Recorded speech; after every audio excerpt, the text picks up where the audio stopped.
좀 우리들에게 세상 살면서 유일한 희망은 하나님께 예배드리는 거예요. 정말로 이것이 없다면 우리에게 무슨 희망이 있을까 하는 생각을 해봅니다. 오늘 우리 이상훈 형제, 지민자매 너무 반갑네요. 우리 이상훈 형제 반가워요. 우리 다 함께 일어나셔서 우리 하나님의 말씀 다 함께 일어나셔서 마태복음 4장 1절에서 우리 11절까지 우리 교독을 하도록 하겠습니다. 마태복음 4장 1절에서 11절까지입니다. 그때 예수님께서 성령의 인도를 받아 마귀에게 시험을 받으러 광야로 들어가사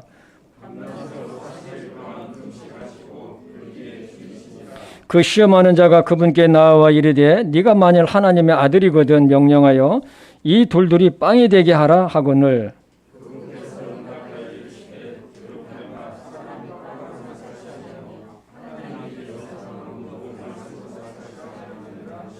이에 마귀가 그분을 데리고 거룩한 도시로 올라가 성전 꼭대기에 그분을 세우고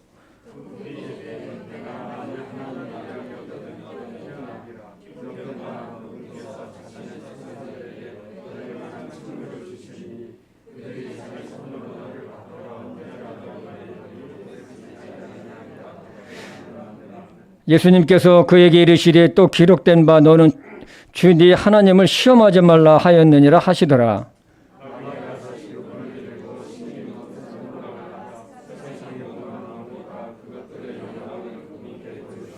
그분께 이르되 네가 만일 엎드려 내게 경배하면 내가 이 모든 것을 네게 주리라 하매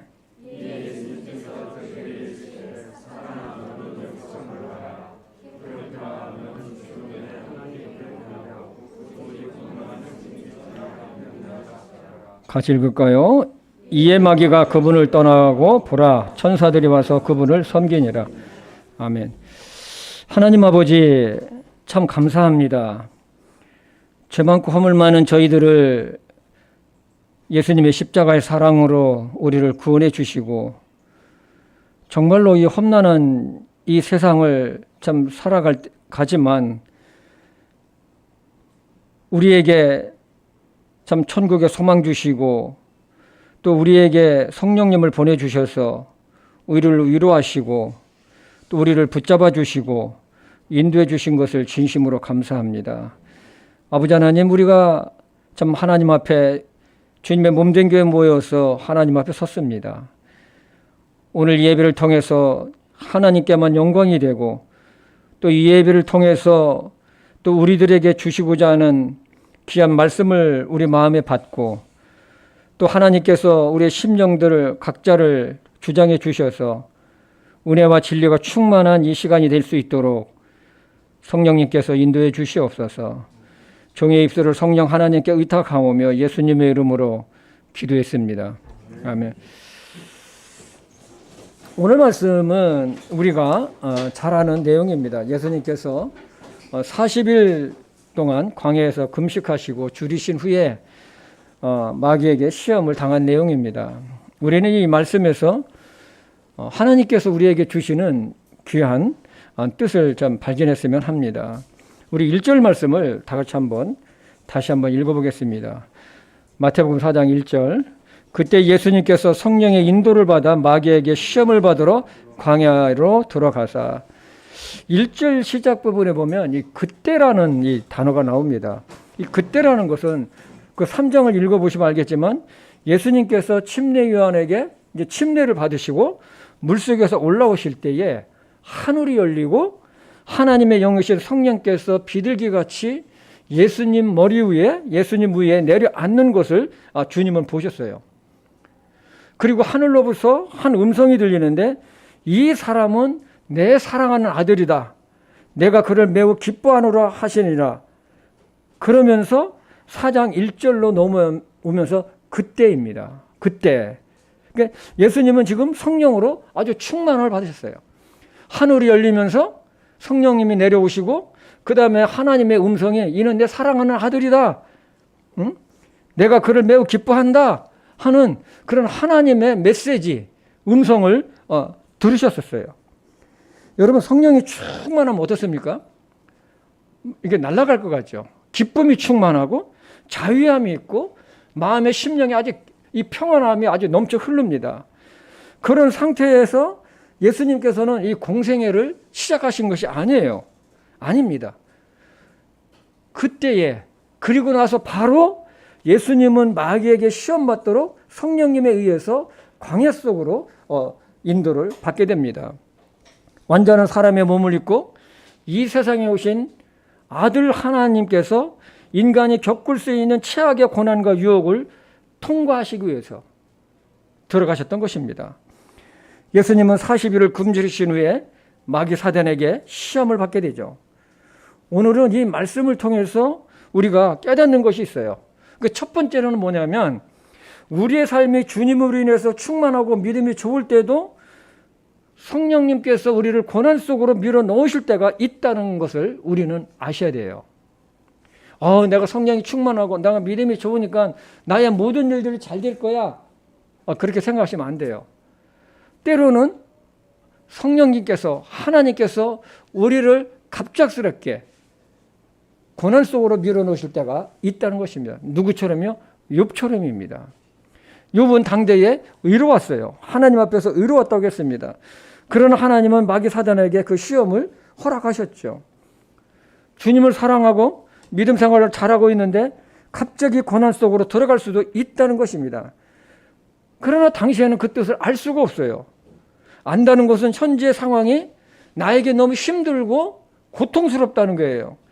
그러나 우리가 알 수 있는 것은 뭐냐면, 분명한 것은 뭐냐면 주님이 나와 함께 하신다는 것, 그것만 알 수 있어요. 그래서 고통 가운데서도 하나님을 기대하고 기도를 하게 되죠. 그것은 이것을 통해서 나를 향하신 하나님의 뜻을 발견케 하게 하시고 나를 연단하셔서 정말로 나를 하나님께서 쓰시기에 합당한 그릇으로 사용하시기 위해서, 또는 분명한 것은 뭐냐면 더 좋은 곳으로 인도하신다는 그 확신이 있다는 거예요. 지금 내가 당하는 고난, 내가 당하는 어려움이 뭔지는 모르겠고 내가 지금 너무 힘들지만, 그러나 그것을 통해서 내가 이걸 이겨내고 그리고 하나님께서 더 좋은 곳으로 나를 인도하신다는 그런 확신이 있다는 것입니다. 여러분, 이건 아세요? 이 사람은요, 하나님의 섭리의 바다에 떠있는 조그마한 조각배와 같아요. 조그마한 망망대해의 조각배와 같은 것이 우리의 인생이에요. 그래서 이 사실을 깊이 인식만 해도 우리의 믿음을 걸어가는데 끊임없이 공격하고 하는 이 마귀 사탄의 그 참소, 이 고소, 이런 유혹이나 공격으로부터 우리가 의연하게 대응할 수가 있다는 것입니다. 예수님은 성령의 인도심을 받고 마귀에게 시험을 받으러 광야에 들어가셨어요. 어떻게 보면 이해가 안 돼요. 꼭 그렇게 해야 되나? 꼭 그렇게 해야 됩니까? 꼭 그렇게 하셔야만 됩니까? 되나? 조금 전까지만 해도 하늘이 열리고 성령이 예수님에 임하고 하나님의 음성을 들었던 그 기쁨 뒤에 바로 예수님께 이런 일들이 일어났기 때문에 그렇습니다. 예수님은 사람이 겪을 수 있는 모든 어려움을 최고의 극한 상태에서 시험을 받게 됩니다. 하나님께서 그렇게 인도하셨고 또 그렇게 시험을 받게 하셨습니다. 그래서 히브리서는 이렇게 기록하고 있죠. 히브리서 4장 15절을 보겠습니다. 우리에게 계신 대제사장은 우리의 연약함의 감정을 몸소 느끼지 못하시는 분이 아니요 모든 점에서 우리와 똑같이 시험을 받으셨으되 죄는 없으신 분이시니라. 우리와 똑같은 시험을 받았다는 거예요. 근데 이 똑같은 시험인데 예수님께서 받으던 이 시험은 뭡니까? 우리들이 겪는 것보다도 몇 차원 더 높은, 제가 한 5일인가 한 일주일을 제가 금식을 한 적이 있습니다. 첫날 힘들더라고요. 새끼가 첫날이 힘들어요. 첫날이 지나가니까 조금 감해지는 것 같아요. 둘째 날 하니까 조금 괜찮은 것 같아요. 셋째 날 되니까 조금 더 괜찮은 것 같아요. 3일을 금식하고 제가 수요일 날 설교한 적이 있어요. 아주 이런 식이에요. 이 톤도 지금식이에요. 아니 세상에 이럴 수가 있나? 내가 지금 3일을 굶었는데 이렇게 내가 힘차게 설교할 수 있을까? 저는 성령님의 참 은혜라고 생각을 하고 있습니다. 때문에 우리가 어떤 고난 가운데 있어도 우리의 연약함을, 고통과 감정을 온몸으로 경험하신 예수님이 나와 함께 하신다고 확신할 때 우리는 위로가 되고 능히 이기게 된다는 것입니다. 주님께서 감당케 하시고 또한 피할 길을 주시기 때문에 그렇습니다. 우리 고린도전서 10장 13절을 보겠습니다. 사람에게 공통적으로 있는 시험 외에는 너희가 어떤 시험도 당하지 아니하였나니. 여러분 잠깐 보세요. 사람에게 공통적으로 있는 시험 외에는 이게 뭡니까? 일반적으로 사람들이 세상에서 겪는 고통들이 있어요. 지금 나는 내 고통이 굉장히 큰 것 같은데 실제로 보니까 내 고통보다도 더 어렵고 더 힘든 사람들이 많이 있다는 거예요. 그걸 여러분 잊지 마세요. 난 이거 지금 너무 힘들어. 내가 지금 너무 힘들어. 그런데 그런 시험은 다른 사람들도 겪고 있다는 거예요. 그래서 지금 이 말씀에서 주시는 것은 뭐냐면 사람에게 공통적으로 있는 시험 외에는 너희가 어떤 시험도 당하지 아니하였나니 하나님은 신실하사 너희가 감당할 수 있는 것 이상으로 시험 당하는 것을 너희에게 뭐라고요? 허락하지 아니하시고 또한 그 시험과 함께 피할 길을 내사 너희가 능히 그것을 뭐라고요? 감당케 한다는 거예요. 감당케. 여러분 우리가 힘들고 어려워도 고난 가운데 있어도 믿는 구석이 있어요. 그것이 뭡니까? 믿는 구석이 있어요. 그것은 뭐냐면 여러분과 제 안에 계신 바로 성령님이에요. 바로 예수 그리스도입니다. 그래서 기도합니다. 그래서 의지합니다. 그리고 말씀으로 힘을 얻습니다. 예수님을 광야로 인도하신 성령님께서 주님과 함께 하신 것처럼입니다.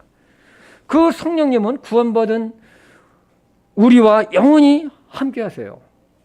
때문에 마태복음 4장에서 예수님께서 40일 굶주린 상태에서 마귀 사단을 물리치신 것만 생각해서는 안 된다는 것입니다. 예수님이 마귀 사단을 물리치셨지 40일 금식하신 후에 이것만 생각하시면 안 된다는 거예요. 이것을 통해서 하나님께서 우리들에게 주시는 교훈을 깨달아야 돼요. 우리가 성령님과 동행하는 삶을 살지 않으면 우리는 이 세상에서 백전백패 할 것을 지금 가르치고 있다는 거예요. 백전백패. 백전백패가 무슨 뜻일까요? 100번 싸우면 100번 진다는 거예요. 사람의 몸을 입고 오신 예수님께서 사람이 감당할 수 없는 광야에서의 40일 금식은 성령님께서 함께 하시지 않으셨다면 감당할 수 없는 상태였었습니다. 한 5일 금식하니까요. 그 다음에는 못 베기겠더라고요. 아주 힘들어가지고. 물만 마시는데도. 그런데 그 광야, 유대 광야, 저는 그 유대 광야를 가봤어요. 그 막 40도가 오르는 그 사막에서 있잖아요. 그 땡볕에서 이거 금식한다는 게 이건 상상을 할 수가 없습니다. 예수님도 성령님께서 함께 하시지 않았다면 감당할 수 없는 상태입니다. 왜냐하면 예수님은 하나님이시면서도 완전한 사람의 몸을 입고 오신, 그래서 사람이 느낄 수 있는 오감을 다 갖고 계셨어요. 슬픔도 느끼셨고요. 또 분노도 하셨어요. 그리고 고통도 느끼셨고 배고픔도 느끼셨고 기쁨도 느끼셨어요. 40일 동안 굶주린 예수님은 마귀 사단에게는 아주 멋진 먹잇감이 되어버렸습니다. 마귀 사단은 우리의 약점을 너무 잘 알아요. 여러분과 어떤 아킬레스 건이라는 게 있을 거예요. 그 약점이 있어요. 사람마다. 그걸 갖다가 공격을 합니다. 그러나 고난이 없이는 영광도 없다는 말씀이 있듯이 예수님은 이 큰 시험을 다 이기시고 영광을 받으셨습니다. 시험이 끝나고 그 기간, 시험 기간 동안 성령님께서 함께 하셨고 또 하나님의 말씀으로 이기셨어요. 4장 11절을 보겠습니다. 이에 마귀가 그분을 떠나고 보라 천사들이 와서 그분을 섬기니라. 마귀가 떠났어요. 천사들이 예수님을 섬겼다고 했어요. 이 세상을 살아가는 우리 성도 여러분, 이 세상을 여러분 이길 수 있습니까?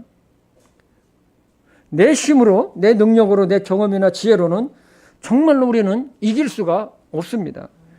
사실 사람처럼 연약한 존재도 없어요. 무엇인가 좀 잘 되면은 으쓱해져 가지고 아주 이렇게 어깨가 올라가요.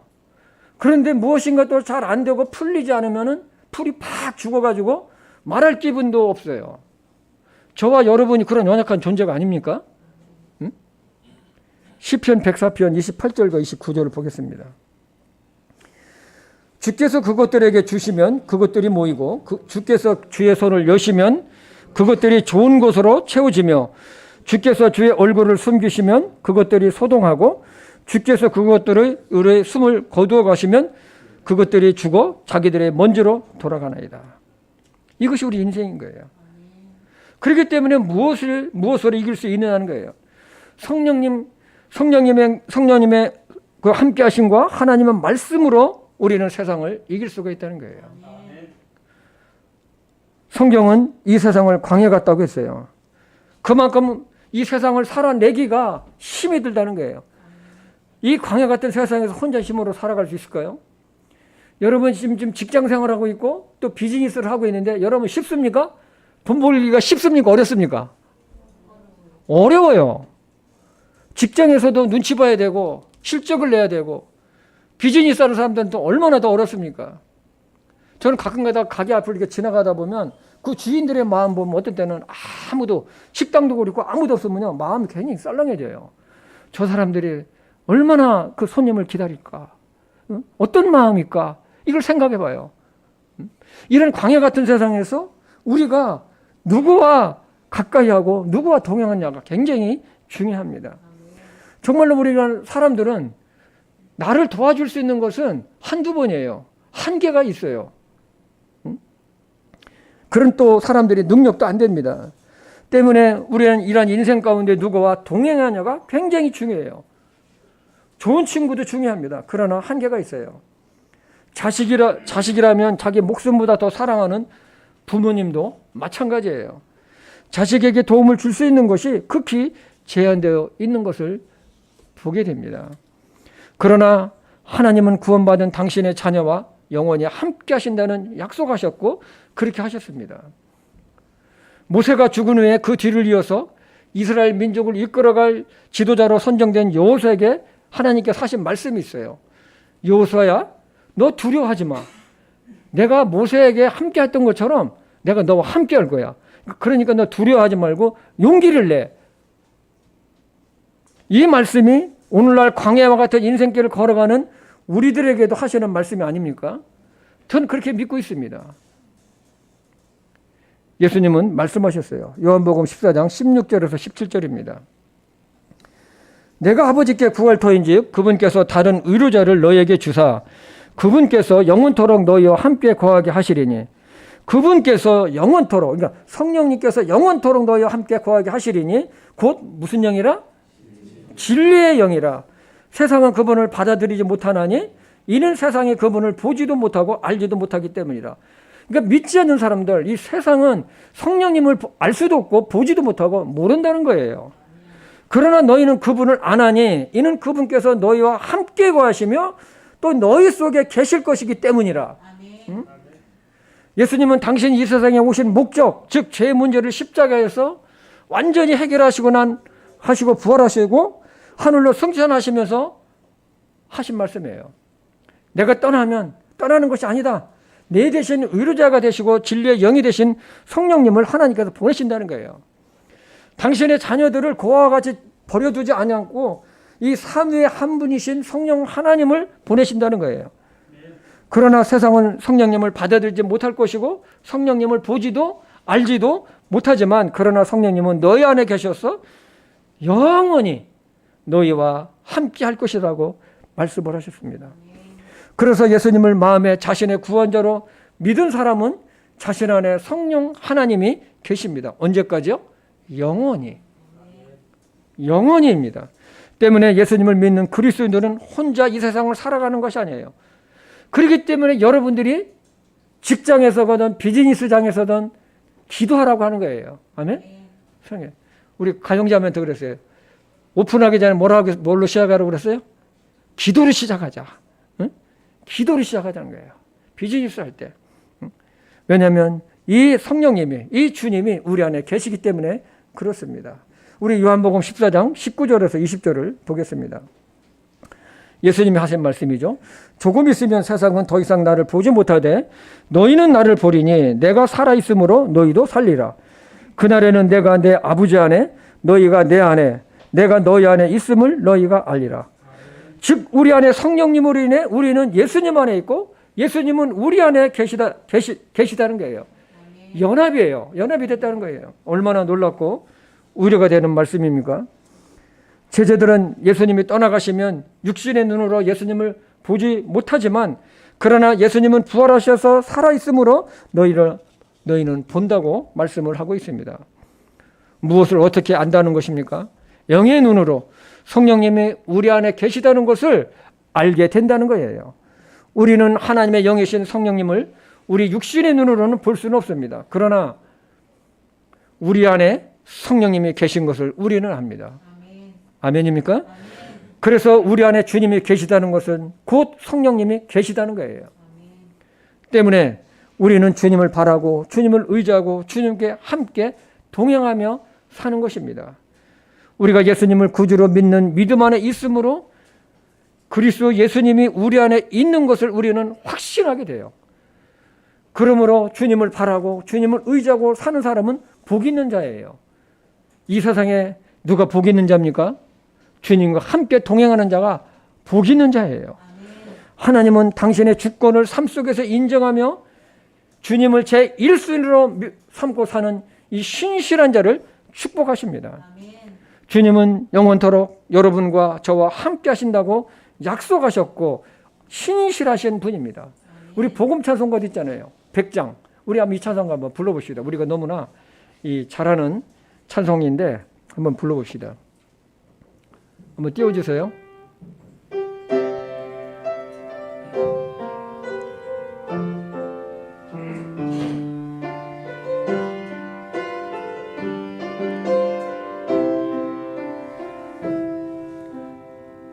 하나님 한 번도 나를 실망시킨 적 없으시고 언제나 공평과 은혜로 나를 지키셨네.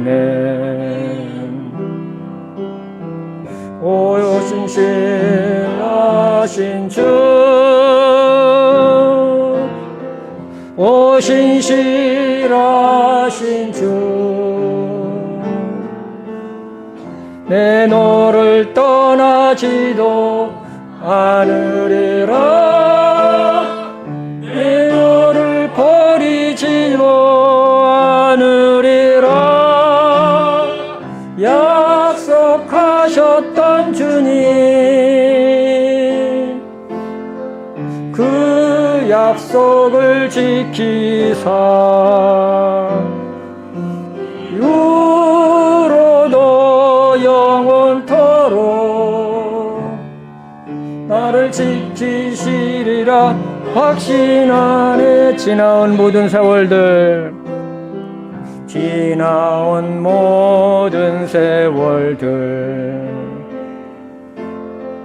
돌아보아도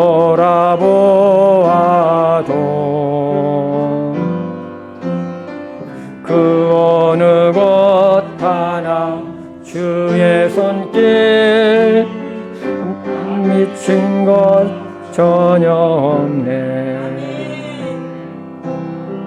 오 신실하신 주, 오 신실하신 주,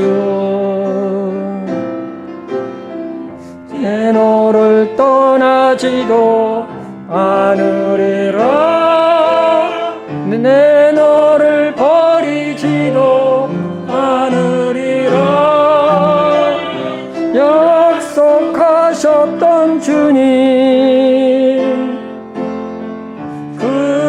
약속을 지키사 이후로도 영원토록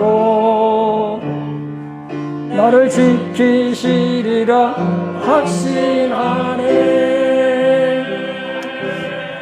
아멘입니까? 확신하시기 바랍니다. 영원토록 내가 너를 떠나지 아니하리라. 두 번째로는 사람은 하나님의 모든 말씀으로 살아야 될 이유가 있습니다. 예수님은 광야에서 40일간 금식하신 후에 마귀의 유혹을 받습니다. 사람이 이 3일을 굶으면 별의별 생각이 다 난다고 그래요.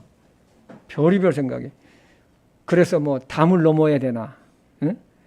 응? 담을 넘는다는 게 뭡니까? 이거 훔쳐야 되나? 그러나 예수님은 40일을 굶주리셨다는 것은 보통 큰일 아닙니다. 마귀 사단은 이것을 놓치지를 않았습니다. 4장 3절을 보겠습니다. 그 시험하는 자가 그분께 나와 이르되 네가 만일 하나님의 아들이거든 명령하여 이 돌들이 빵이 되게 하라 하거늘. 이 말씀을 준비하면서 알게 된 것은 만일이라는 단어예요. 마귀 사단은 이 단어를 지금 예수님에게 아주 요긴하게 써먹고 있어요. 이 만일이라는 단어는 진리를 비진리로 바꾸고 사람을 속이고 죄를 범하는데 아주 사용을 잘합니다.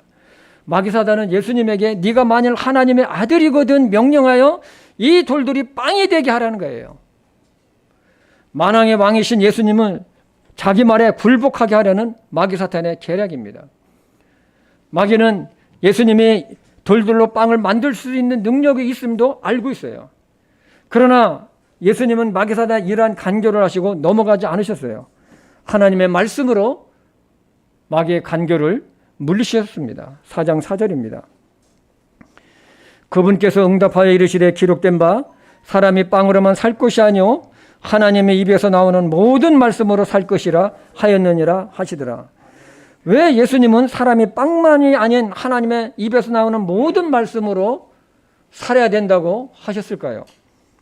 첫째, 하나님의 말씀은 영혼을 구원하기 때문에 그렇습니다. 즉 거듭나게 하기 때문입니다.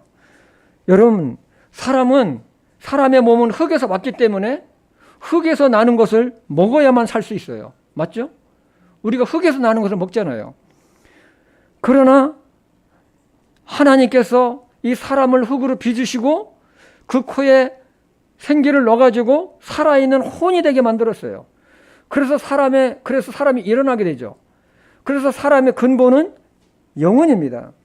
그래서 사람의 근본인 영혼은 하나님의 말씀으로만 영생을 얻게 되고 살아갈 수 있는 힘을 얻을 수가 있다는 것입니다. 사람들이 이것을 놓치고 있어요. 정말 중요한 거예요. 예수님은 분명하게 말씀하셨어요. 이 사람에게는 이 죄의 종이 있고 의의 종이 있다고 말씀하셨어요. 이 죄의 종은 그 주인이 누구냐?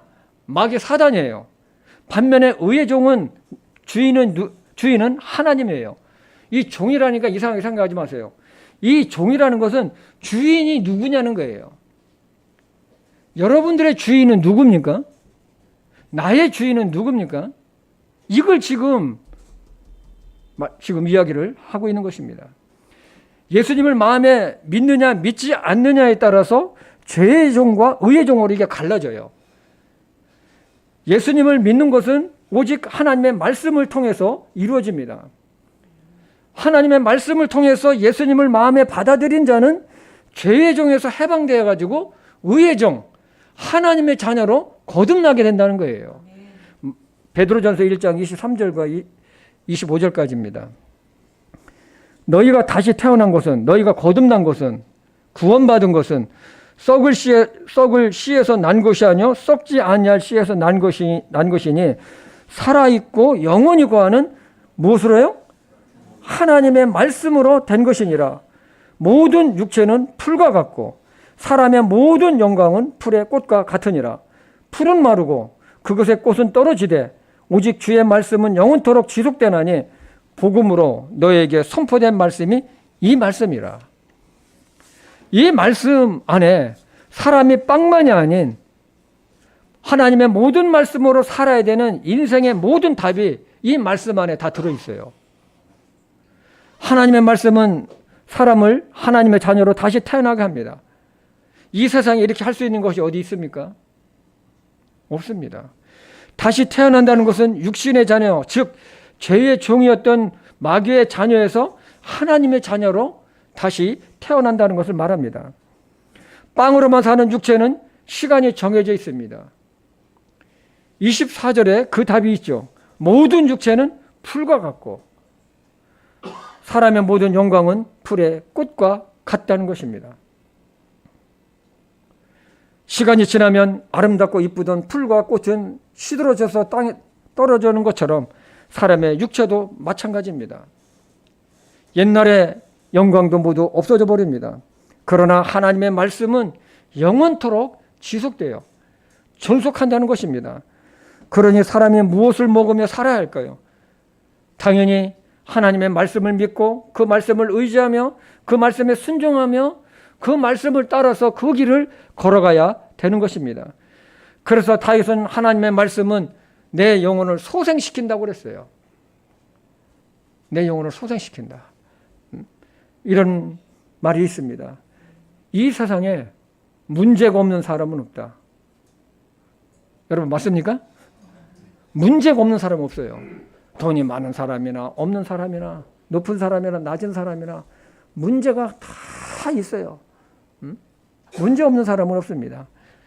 그러면 왜 문제가 없는 사람이 없을까요? 그것은 간단해요. 그 마음에 하나님의 말씀이 없기 때문에 그런 거예요.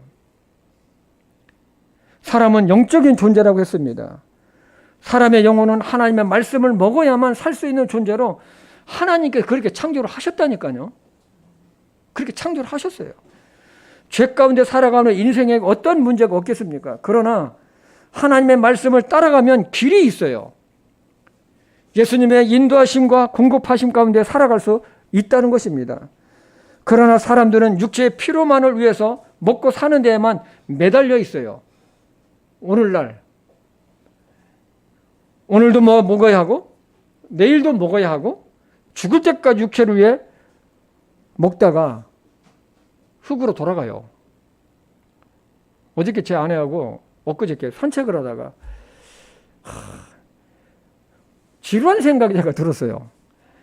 아유, 어저께도 산책했는데 산책해야 되나. 또 잘 때 보면 또요, 제가 딱 가끔가다 생각이 들어오는 게 있어요. 야, 또 자는구나. 또 자는구나. 그래서 또 하루가 가는구나. 이렇게 해서 하루하루가 가다가 1살, 2살 먹는 거예요. 예? 얼마나 기가 막혀요. 이 사람도 보면 인생이요. 정말 기가 막힌 인생을 우리가 살아가고 있더라고요.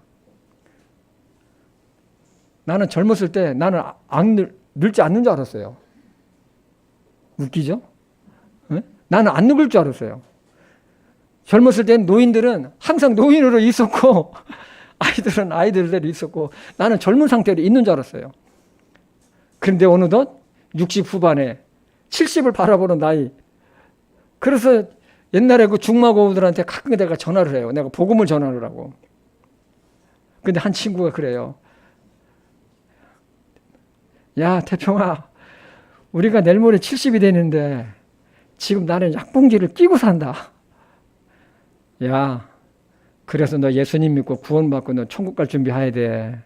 예수님 꼭 믿어야 돼. 제가 그래요. 응?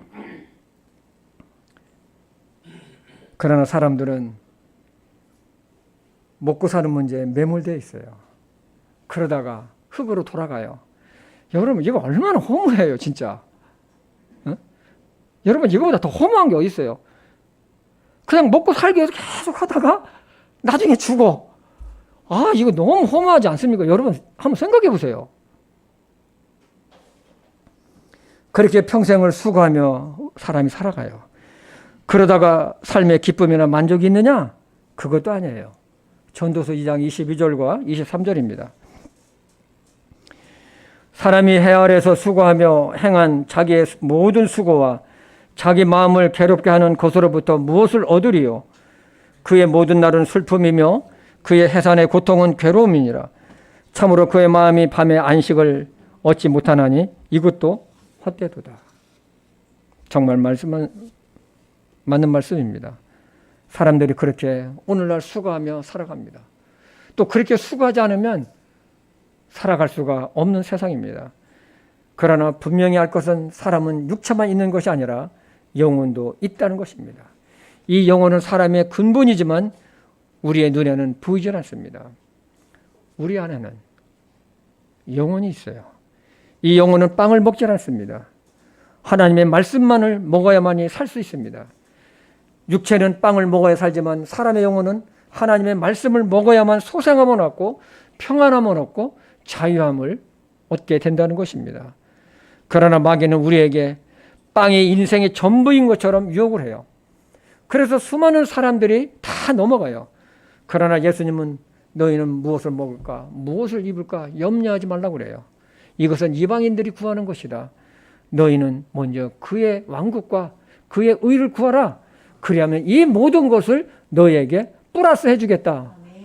플러스 해주겠다. 돈을 벌지 말라는 것이 아닙니다. 우리는 열심히 땀을 흘리면서 수고하며 살아야 합니다. 이것은 하나님께서 우리에게 주신 명령이죠. 그러나 그거 못지않게 더 소중한 것은 하나님의 말씀도 날마다 우리가 먹어야 된다는 것입니다. 그래서 에레미야 대언자는 이렇게 기록하고 있습니다. 에레미야 15장 16절입니다. 내가 주의 말씀들을 발견하고 그것들을 먹음에 주의 말씀이 뭐라고요? 내게 기쁨과 마음의 즐거움이 되었사오니 오 주 만군의 하나님이여 나는 주의 이름을 불리나이다. 아멘입니까? 아멘. 주의 말씀이 내 마음의 기쁨과 즐거움이 된다는 거예요. 먹음에 내 마음에 받았으므로. 세 번째, 하나님을 시험하지 말기 바랍니다. 마태복음 4장 5, 6절입니다. 이에 마귀가 그분을 데리고 거룩한 도시로 올라가 성전 꼭대기에 그분을 세우고 그분께 이르되 네가 만일 하나님의 아들이거든 뛰어내리라. 기록된 바 그분께서 자신의 천사들에게 너에 관한 책무를 주시리니 그들이 자기 손으로 너를 받들어 언제라도 네 발이 돌에 부딪히지 아니하게 하리로다 하였느니라 하며 예수님께서 그에게 이르시되 또 기록된 바 너는 주 네 하나님을 시험하지 말라 하였느니라 하시더라. 마귀사단은 1차가 실패로 돌아갔지만 다시 2차 공격을 시작합니다. 예수님을 거룩한 도시로 데리고 올라가서 성전 꼭대기에 세웁니다. 그리고 여기서 또 써먹죠. 만일이라는 단어가 또 나와요. 네가 만일 하나님의 아들이면 이것에서 뛰어내리라는 것입니다. 그러면 하나님께서 천사들에게 임무를 줘가지고 예수님을 너를 갖다 보호할 것이라는 거예요. 뛰어내리면 천사들이 받들어서 돌에 예수님의 몸이 부딪히지 않고 안전하게 할 것이라는 것입니다. 마귀사단의 시도는 모든 것이 완벽했습니다. 하나님이 어떻게 하실 것이라는 이 해답도 주고 있어요. 예수님에게. 해답도 주고 있어요. 뛰어내리면 하나님께서 천사들을 동원해가지고 너의 발을 갖다가 받쳐가지고 안전하게 땅에 떨어지게 한다는 거예요. 아무 이상 없게 한다는 것입니다. 예수님은 너는 주 네 하나님을 시험하지 말라 책망하시면서 마귀 사단을 물리치십니다. 여러분, 우리는 참 어떠한가요? 정말로 하나님을 예배하고 섬길 수 있는 최고의 환경 속에서 우리는 지금 살아가고 있습니다. 하나님께서 주신 복된 길이 아닌 순간순간마다 마귀의 유혹을 따라서 하나님을 시험하며 믿음 없는 선택을 하며 살지는 않습니까? 믿음 생활하기 좋은 환경에 갖춰져 있는 현재 나의 믿음 생활이 어떠한지 체크를 해봐야 됩니다. 나의 예배 생활은 어떻습니까? 그다음에 큐티하는 것, 성경 공부, 하나님께 드리는 것, 또 섬김, 주님을 위해 무엇을 하고 어떻게 영광을 사는지를 우리 자신을 돌아봐야 될 것입니다. 네 번째로는 마지막으로 세상과 타협하지 마시기 바랍니다. 마태복음 4장 8절에서 10절입니다. 마귀가 다시 그분을 데리고 심히 높은 산으로 올라가 세상의 모든 왕국들과 그것들의 영광을 그분께 보여주며 그분께 이르되 네가 만일 엎드려 내게 경배하면 내가 이 모든 것을 네게 주리라 하매 이에 예수님께서 그에게 이르시되 사탄아 너는 여기서 물러가라. 기록된 바 너는 주 네 하나님께 경배하고 오직 그분만을 섬길지니라 하였느니라 하시더라. 이 말씀을 보면서 생각나는 것이 있었어요. 문재인 정권이 들어섰을 때 이전 정권에 있는 요직에 있던 많은 사람들을 감옥에 보냈습니다. 왜냐하면 재직했었을 때의 비리 때문이었습니다. 이번에 새로 바뀐 정권이 바뀌면서 전 정권에 요직에 있던 분들을 지금 수사받고 있어요. 비리 때문입니다. 마귀는 거짓의 아비라고 했습니다. 죄를 지켜야 합니다. 이것을 보면서 이 세상은 죄인들이 운영하기 때문에 법대로 규정대로 한다고 하지만 그러나 이 세상은 죄들이 마치 다람쥐 쳇바퀴 돌듯이 도는구나 하는 생각이 들었습니다. 인간의 역사는 죄의 역사입니다. 때문에 크고 작은 비리나 잘못들이 없을 수 없다는 것이죠. 장관이나 차관이나 정부기관장, 당시에는 현직에 있을 때는 화려했지만 시간이 지나면 내려와야 하고 시간이 지나면 잊혀진 이름들이 됩니다. 젊었을 때는 다른 사람들보다 월등해서 나무 위에서 밑에 있는 사람들을 내려다보며 살았지만 나무 꼭대기에서만 항상 있는 것이 아니에요. 내려와야 돼요. 내려올 때가 있습니다. 대통령도 내려오잖아요. 장관도 내려오고 국회의원도 내려오고 동등해지는 거예요. 때문에 지금 가졌다고 교만할 이유도 없고 못 가졌다고 힘들어할 이유도 하나도 없어요. 우리는 각자 하나님께서 허락하신 위치에서 감사를 찾으면서 하나님을 예배하고 섬기며 신실하게 살아가면 됩니다. 아멘입니까? 마귀 사단은 예수님을 높은 산 위로 데리고 올라가 세상의 모든 왕국과 모든 영광을 보여주면서 만일 네가 나에게 엎드려 경배하면 이 세상의 모든 영광을 주겠다고 유혹을 합니다. 예수님은 기록된 바 하나님의 말씀으로 너는 주 네 하나님을 경배하고 오직 그분만을 섬길지니라 물리치십니다. 한치의 틈도 주지를 않습니다. 마귀는 물러가고 천사들이 와서 예수님을 섬기게 됩니다. 주님은 승리를 하셨습니다. 이 말씀이 다시 한번 생각이 났습니다. 베드로전서 1장 24절 모든 육체는 뭐가 같고 풀과 같고 사람의 모든 영광은 풀의 꽃과 같으니라.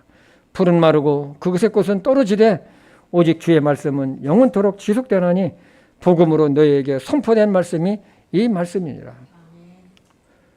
저는 이 말씀을 제 마음속에 얼마나 100%가 아니라 200%, 300% 와닿는 말씀이에요. 왜냐하면 젊었을 때에 이거보다는 못하지만 사람들에게도 많이 알려진 저의 이름 때문에 그렇습니다. 그러나 시간이 지나면 다 없어지는 거예요. 다 없어지는 거예요. 우리는 이 땅에 좋은 삶을 위해 열심히 일하며 살아가고 있습니다. 정말 하나님께서 그 하시는 일들을 여러분들이 하시는 일들을 축복하시기를 원합니다. 그러나 우리가 잊지 말아야 할 것은 그것이 나의 주인이 되어서는 안 된다는 것입니다. 마귀는 예수님께 자기에게 엎드려 경배하면 이 모든 세상 영광을 주겠다고 아주 거짓을 말합니다. 그러나 우리가 경배할 분은 오직 한 분 하나님밖에 없어요. 하나님만이 이 모든 것을 주실 수 있는 분이시지 마귀 사단이 주는 것은 아니라는 것입니다.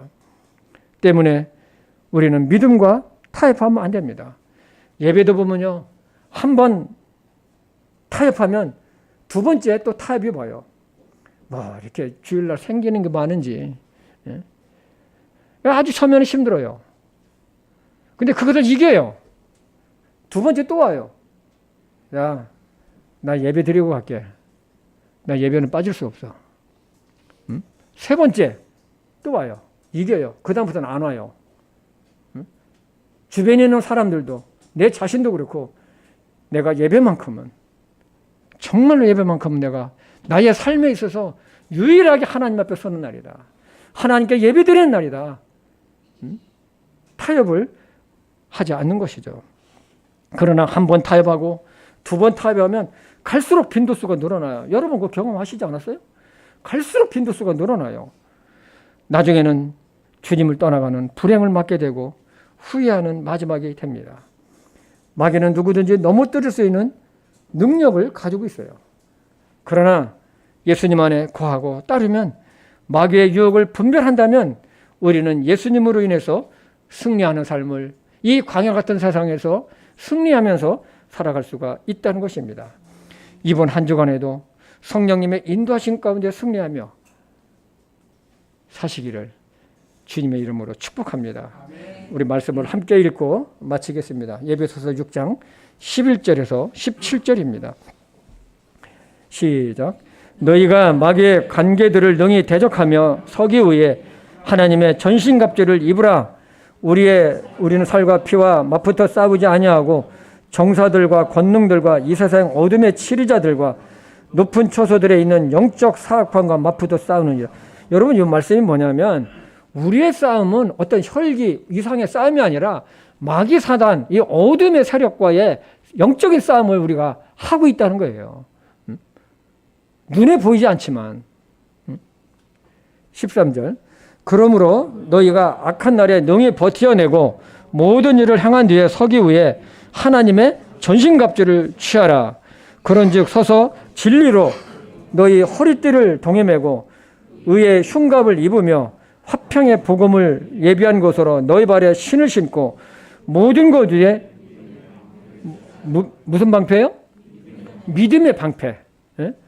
마귀 사단으로부터 공격하는 것들을 믿음의 방패로 막고 그것으로 너희가 능히 그 사악한 자의 마귀 사단의 모든 화살을 끄며 구원의 투구와 성령의 검 곧 하나님의 말씀을 취하라. 아멘. 기도하겠습니다.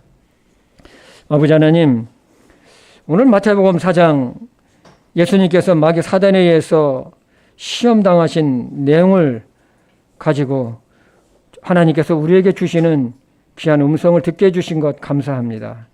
하나님 아버지, 정말로 이 광야 같은 세상에서 우리가 살아가고 있습니다. 하나님께서 이 광야 같은 세상을 살아가고 있는 우리 성도님들을 보호하시고 또 오늘 말씀처럼 주님의 말씀을 가지고 승리하며 살아갈 수 있도록 인도해 주시옵소서. 무엇보다도 잊지 말아야 할 것은 참으로 성령 하나님께서 우리 안에 계시다는 것을 잊지 말고 확신하며 믿음의 걸음을 걸어갈 수 있도록 도와주시옵소서. 예수님의 이름으로 기도했습니다.